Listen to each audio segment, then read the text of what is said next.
तो गाइस अगर ये गलती आप कर रहे हो तो आगे जाके बहुत पछताओगे, बहुत ज्यादा पछताओगे। मतलब एक्सक्यूज इस पॉइंट का रहेगा कि आप बस कुछ कर नहीं रहे थे और नहीं करने की वजह से अपने बचाने के लिए, ये जबकि ज्यादातर बच्चों को पता ही नहीं है कि CSNIT में आगे जाके क्या होने वाला है। दोस्तों कल एक बच्चे का मुझे कमेंट आया, कमेंट ये लिखा था कि सर अगर मुझे CSNIT नहीं मिलेगा तो मेरी लाइफ बर्बाद हो जाएगी। मैंने बोला यार बच्चे ऐसा क्यों सोच रहे हैं। तो भाई इसके बारे में पूरा डिटेल में वीडियो बताने वाला हूं। प्लीज ये वीडियो का हर एक पार्ट बहुत ध्यान से सुनना। ये आप सभी के लिए एक तरह से आपको मोटिवेट भी करेगा और बहुत सारी चीजें बताएगा। तो हर बच्चा वीडियो को देखना। वीडियो पसंद आया तो प्लीज लाइक करना एंड डिस्क्रिप्शन में गाइस हमारे इंजीनियरिंग एंड दूसरा हमारा टेलीग्राम दिया, एक को सब्सक्राइब एंड दूसरे को ज्वाइन जरूर कर लेना अपने प्रदीप सर को सपोर्ट करने के लिए। तो गाइस बात करते हैं CSNIT। देखो गाइस एक चीज मैं सबसे पहले स्टार्टिंग में आप लोगों को बोलना चाहूंगा कि आप लोग एक बार कमेंट बॉक्स पे मुझे ये भी लिख के बताओ आप लोगों के डॉक्यूमेंट रेडी है कि नहीं। अगर रेडी है तो यस लिखो, नहीं रेडी है तो #नो लिखो, जिससे मुझे पता चलेगा कि आपकी कंडीशन इस समय क्या है। ओके सो अब एक आप सर्वे करने के लिए मैं आप लोगों को बोल रहा हूँ। सर्वे करने के लिए आपको गली गली घूमना फिरना नहीं है। आपके आजू बाजू में जितने आपके दोस्त हैं, जितने पहचान वाले हैं जो इंजीनियरिंग में एडमिशन लेने वाले हैं और वो एडमिशन प्रोसेस कंप्लीट करने वाले हैं आगे जाके, उन सभी से कॉल करके, आजू बाजू में कॉल करके उनसे एक बार बात करो। बात करके उनसे पूछो कि भाई आप कौन से कोर्स के अंदर एडमिशन लेने वाले हो।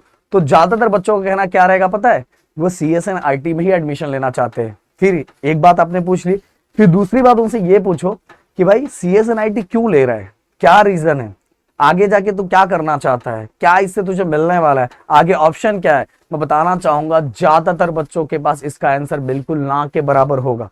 कि चाहिए तो एक बार आप करके देख लो, जिससे आपको पूरा क्लियर कट समझ में आ जाएगा कि बच्चे ये चीजें डिसाइड क्यों कर रहे हैं। क्यों डिसाइड कर रहे पता है, मार्केट में ट्रेंड चल रहा है और ट्रेंड ये चल रहा है कि अगर CSNIT नहीं मिला तो लाइफ पूरी तरह से बर्बाद हो जाएगी। और इसीलिए ज्यादातर बच्चों का अप्रोच CSNIT की तरफ हो रहा है, जबकि ज्यादातर बच्चों को पता ही नहीं है कि CSNIT में आगे जाके क्या होने वाला है, कैसे करना है, आगे क्या क्या ऑप्शन है, मेरे स्किल्स को क्या क्या मुझे डेवलप करना है, कुछ भी नहीं पता है। बस मार्केट में ट्रेंड चल रहा है, वही ट्रेंड को लेकर सब लोग फॉलो कर रहे हैं। बट अगर आप ऐसे स्टूडेंट हो, फिर से मैं बताना चाहूंगा, अगर आप ऐसे स्टूडेंट हो जो ये प्रोसेस होने से पहले आपके दिमाग में कोई और कोर्स था, मैकेनिकल था, सिविल था, केमिकल था, EXTC था या तो इलेक्ट्रिकल था, जो भी कोर्सेस था, बट आपने मार्केट के ट्रेंड को देख के आपका दिल नहीं मान रहा है, पर आपका दिमाग ऐसा लग रहा है कि यार सब लोग कर रहे हैं, अगर मैंने ये कोर्स नहीं लिया तो मेरे को फ्यूचर में जॉब नहीं मिलेगा, मेरी लाइफ बर्बाद हो जाएगी, ये वो चल के फिर आपने मजबूरी के कारण CSNIT लिया, जबकि आपके दिल में कोई और कोर्स था। तो गाइस अगर ये गलती आप कर रहे हो तो आगे जाके बहुत पछताओगे, बहुत ज्यादा पछताओगे। मैं बोल रहा हूं कि अगर आपका दिल कह रहा है कि आपको ये कोर्स लेना चाहिए और आप दिल से इसी के अंदर काम करना चाहते हो, तो गाइस जो कोर्स आपका दिल कह रहा है उसके बारे में रिसर्च करो। रिसर्च करने के बाद ये पता लगाओ कि कैसे कैसे आपके अंदर, आपको उसके अंदर बढ़ना है, उसके अंदर अपने स्किल्स को कैसे डेवलप करना है, उसका रिक्वायरमेंट क्या है, आगे जाके उसके अंदर क्या अपडेट होने वाला है, क्या चेंजेस होने वाला, उस तरह से मेरी तैयारी उस वाइज क्या होने वाली है। अगर वो सभी चीजों का आपको आंसर मिल जाएगा तो मैं बोल रहा हूं CSNIT नहीं भी लोगे तो भी आप सबसे टॉप पे रहोगे, सबसे टॉप पे रहोगे। गाइस मैं सिंपल से एक एग्जांपल देना चाहूंगा कि अगर लोग बोलते हैं कि भाई ये कोर्सेस आगे जाके बंद हो जाएगा, वो कोर्सेज बंद हो जाएगा, ये ऐसा हो जाएगा, वैसा हो जाएगा। मैं देखो अगर ऑटोमोबाइल सेक्टर में जो भी होंगे, जो भी इंजीनियरिंग बहुत पहले कंप्लीट किए होंगे, आज देखो EV का चलन चला हुआ है, EV व्हीकल्स ज्यादा आ रहे हैं, तो जो भी उस सेक्टर के बहुत सारे लोग होंगे जो अपने आप को अपग्रेड कर पा रहे होंगे, चेंज कर पा रहे होंगे, वो मार्केट में बने ही रहेंगे और बने क्या, टॉप पे ही रहेंगे। तो इन हर फील्ड में बस अपने को हर साल अपडेट होना पड़ता है। जैसे CSNIT में ही देख लो, बहुत सारे प्रोग्राम नए नए आ रहे हैं, बहुत सारी टेक्नोलॉजी नई नई आ रही है। अगर कोई पुराना बंदा है वो अपने आप को चेंज नहीं कर पा रहा है, अपडेट नहीं कर पा रहा है, तो देखो वो कहीं ना कहीं जाके फेल हो जाएगा। बट अगर वो चेंज कर पा रहा है तो भाई मार्केट में बना रहेगा और टॉप पे रहेगा। तो मैं बताना चाहूंगा आप कोर्स कोई भी ले लो, आप कोई भी, जो अगर आपको कोर्स, अब आप ये बिल्कुल इस तरह से मत जाओ कि अगर वो ले रहा तो मैं लूंगा, नहीं। आपको जो कोर्स अच्छा लग रहा है, आपको लग रहा है कि इस कोर्स के अंदर जाके तेरा भाई टॉप पे जाने वाला है, इसके अंदर कुछ हटके करने वाला है, कुछ ऐसा करेगा कि आज तक किसी ने नहीं किया और मैं सबसे अच्छा रिसर्च करने वाला हूं इसके अंदर मुझे, तो देखो मैं बोल रहा हूं कि जो CSNIT लेने वाले बंदा है ना, उसके भी कंपैरिजन में आप टॉप पे रहोगे। एक और कैलकुलेशन मैं आपके सामने रखता हूं, आप सभी ये कैलकुलेट करो कि पिछले कोरोना के बाद से ये ट्रेंड ज्यादा चल रहा है, कोरोना के बाद से ज्यादातर बच्चे CSNIT की तरफ जा रहे हैं। अब सोचो, वो भी छोड़ो, आज से अगर आप एडमिशन ले रहे हो 4 साल के बाद, नंबर ऑफ इंजीनियर्स किसके ज्यादा निकलेंगे? सीएस एंड आईटी के ज्यादा निकलेंगे। एंड सीएस एंड आईटी के ज्यादा इंजीनियर्स निकलेंगे तो सिंपल से बात, कंपटीशन बहुत टफ रहेगा। हाँ ये बात है, जॉब भी बढ़ने वाले, पर कंपटीशन भी तो उस लेवल का टफ होने वाला है। सही बात है कि नहीं? तो इसीलिए अगर आप किसी भी फील्ड में जा रहे हो, उस फील्ड में अगर अपने स्किल्स को, अपने नॉलेज को अगर अपग्रेड करते जाओगे तो भाई आप किसी भी कोर्सेज के अंदर रहोगे, आप टॉप पे ही रहोगे। आप सीएस एंड आईटी ले लो, सीएस एंड आईटी ले लो, पर उसके अंदर आपने कुछ नहीं किया, बस पॉइंटर स्कोर करके रखा और बाकी आपने कुछ भी नहीं किया। इवन आपका पॉइंटर के, आपका जो सब्जेक्ट है वो भी ठीक से नहीं निकला, धक्के मार मार के निकला है।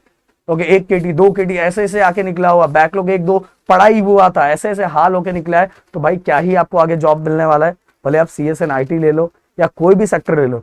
तो इसीलिए बता रहा हूं गाइस, अगर आपका परसेंटाइल कम आ रहा है या परसेंटाइल ज्यादा आ रहा है, बट अगर आपका विजन है कि सर मुझे ये कोर्स लेना है, इसी कॉलेज के अंदर लेना है, या तो मुझे यही कोर्स लेना है जहां भी मुझे करना है, तो कोर्सेज के साथ सेक्रीफाइस बिल्कुल मत करो। क्योंकि जो काम आप यहां से करोगे ना, हाँ बस आपको पता रहना चाहिए कि आगे आपको बढ़ना कैसे कैसे है, उन चीजों पे काम कैसे कैसे करना। अब तो बहुत सारे ऑप्शन है आपके पास, गूगल बाबा है, गूगल बाबा से सब पता लगाओ कि भाई आगे क्या क्या है। बहुत सारे एआई है जिनसे आप पता लगा सकते हो कि आगे मुझे कैसे कैसे बढ़ना है, इसके लिए मुझे क्या क्या करना है। तो वो तैयारी पहले से आपके साथ में रहेगी, ना कि बस जो ट्रेंड चल रहा है उस ट्रेंड को फॉलो कर रहे हैं, बट वो ट्रेंड का हिस्सा बनना नहीं चाहते थे, बट आप मजबूरी में बने हो। तो ये बातें जो मैं बता रहा हूं प्लीज ध्यान से सुनना। देखो दोस्तों, अब बहुत सारे बच्चे ऐसे भी होंगे कि जो उनका, जिनके दिमाग में रहेगा कि सर ये कॉलेज में है, अगर इसमें मैं सीएस एंड आईटी ले लूंगा तो मेरा प्लेसमेंट बहुत ज्यादा होगा। बट मैंने बोला कि उनका दिल सीएस एंड आईटी की तरफ नहीं था, और ट्रेंड की वजह से उस कॉलेज में एडमिशन ले रहे हैं। समझ में आ रहा है? तो अब हो सकता है 4 साल आप उस दिल से पढ़ाई ना करें, उस दिल से अपने स्किल्स को डेवलप ना करें, उस दिल से आपका लगाव चीजों की तरफ ना रहे। तो भाई जब वो 4 साल के बाद निकलोगे ना, हो सकता है वो कॉलेज के दम पे एक बार आपको प्लेसमेंट मिल जाए, बट जो आपका आगे प्रमोशन होने वाला है, जो अपडेट होने वाला है, जो आपके अंदर बदलाव आने वाला है, वो बदलाव बहुत कम रहेगा, क्योंकि आपका दिल उस कोर्सेज से नहीं जुड़ा था।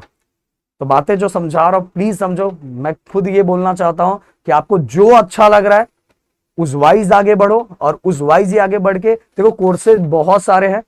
बस हर कोर्सेज के अंदर मैंने आपको क्या बोला कि जाके आपने आपको अपडेट करना है, और हर कोर्सेज का एक सैचुरेशन पॉइंट आता है, बट उनके लिए आता है जो अपने आप को चेंज नहीं करते, बदलते नहीं है।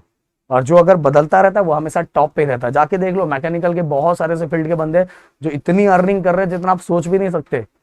ओके, बहुत सारे, और बहुत सारे बता रहा हूँ कि मैकेनिकल, सिविल, ये सब के बंदे भी आईटी में काम कर रहे हैं और सीएस एंड आईटी वाले से भी ज्यादा सैलरी ले रहे हैं। ऐसे भी बहुत सारे केसेस हैं। समझ में आ रहा है? बस मतलब एक्सक्यूज इस पॉइंट का रहेगा कि आप बस कुछ कर नहीं रहे थे, और नहीं करने की वजह से अपने बचाने के लिए ये बोलोगे कि मैंने कोर्स किया नहीं था। समझ में आया? तो मिलते हैं नेक्स्ट वीडियो में। Thank you so much guys. जय हिंद एंड जय महाराष्ट्र दोस्तों।